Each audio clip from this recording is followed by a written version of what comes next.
এখনো অনেকে বিয়ে নিয়ে অনেকেরই একটা হালকা ভীতি আছে যে আদৌ বিয়েতে টিকবে কি টিকবে না, যাই হোক সেটা যা ব্যক্তিগত বিষয়।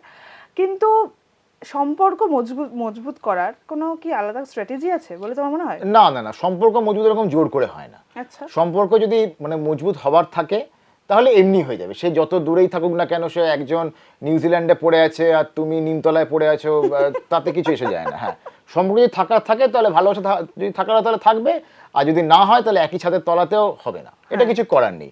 আর আমরা যে বললাম আগেকার দিনে অনেক সম্পর্ক টিকে যেত, সব কিছু হয়ে যেত, এর কারণ আমার যেটা মনে হয় যে ফাইন্যান্সিয়ালি হয়তো মেয়েরা সবসময়তে ইন্ডিপেন্ডেন্ট ছিল না, সেটা এখন অনেক বেশি হয়ে গেছে। আর আমার মনে হয় সেটা খুব ভালো একটা জিনিস।